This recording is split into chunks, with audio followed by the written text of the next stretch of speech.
Bonjour et bienvenue dans le podcast Écoute-toi, le podcast qui parle de psychologie et de développement personnel. Je suis Aurélie, psychologue et praticienne en hypnose. J'accompagne les femmes en démarche minceur à lever les blocages psychologiques et à reprendre confiance en elles. Bienvenue dans l'épisode numéro 31 du podcast Écoute-toi.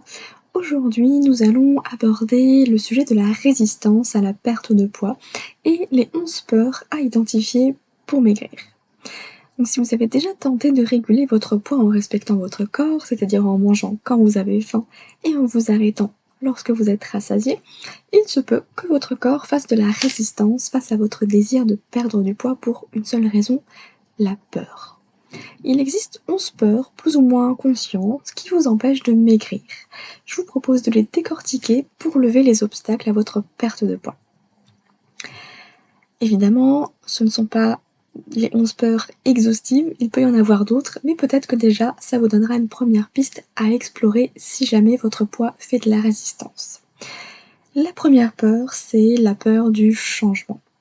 Elle touche les personnes qui ont du mal à gérer l'imprévu et ou qui pensent que la perte de poids conduira à un changement dans leur vie, notamment une vie moins bien.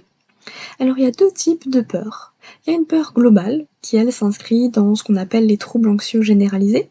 Un rien fait peur et on a peur de tout, on se fait une montagne d'un tout petit souci. Et une peur qui est liée à une dimension plutôt obsessionnelle avec ce qu'on appelle un mode de pensée magique, qui est tout à fait normal, je vous rassure, mais qui offre une perception erronée d'une situation. Exemple, si vous pensez qu'aujourd'hui tout va bien dans votre vie, et que si vous perdez du poids, l'équilibre sera rompu, quelque chose va mal tourner. Mais ça, vous voyez, c'est une pensée magique qui vous empêche de maigrir, puisque du coup le poids vous permet de vous maintenir dans une situation qui certes ne vous convient pas, mais qui permet de vous dire que dans votre vie, là aujourd'hui, tout va bien. Je vous le rappelle, ces peurs ne sont pas forcément conscientes. La deuxième peur, elle est liée à ce qu'on appelle une séduction passive.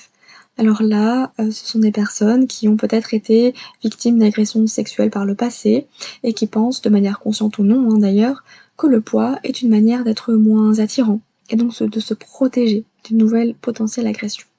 C'est une carapace de protection contre les intrusions du monde extérieur. D'ailleurs, cette pensée peut tout à fait être de l'ordre de la pensée magique, car en réalité, le surpoids n'empêche pas une agression sexuelle.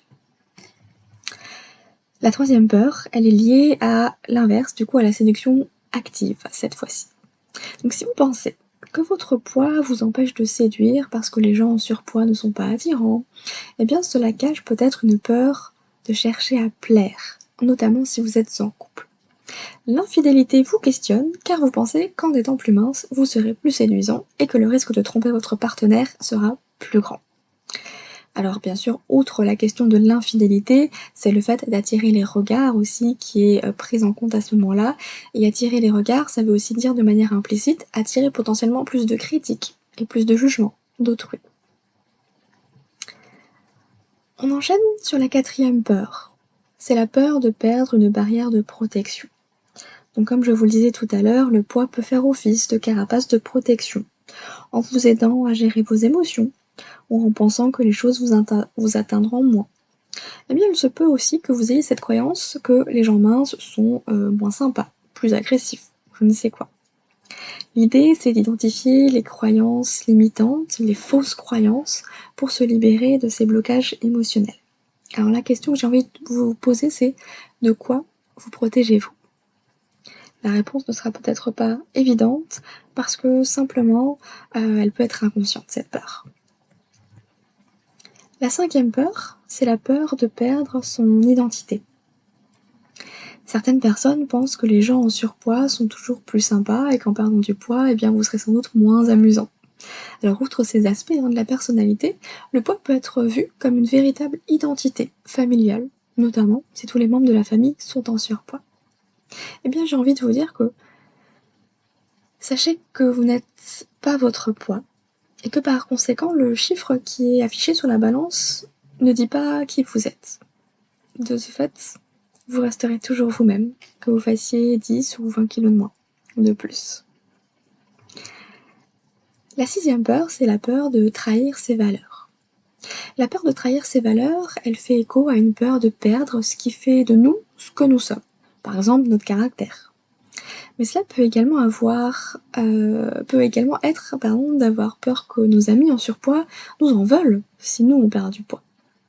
De même, si vous êtes engagé dans la lutte contre la discrimination, contre les personnes obèses, par exemple, et que vous perdez du poids, et ben vous vous retrouvez peut-être face à un conflit intérieur de loyauté.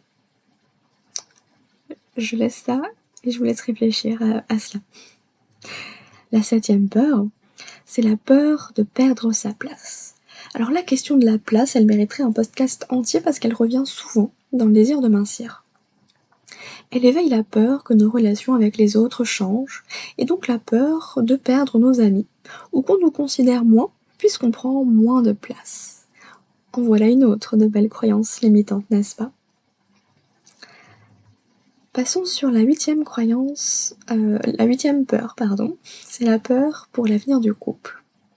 Si l'un des conjoints change, la peur que l'autre ne l'accepte pas et nous quitte est très présente.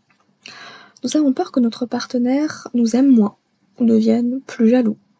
Eh bien, il est important de travailler l'idée de la perte de poids avec votre partenaire pour apaiser à la fois vos peurs, mais les siennes, et pouvoir mincir sans souci.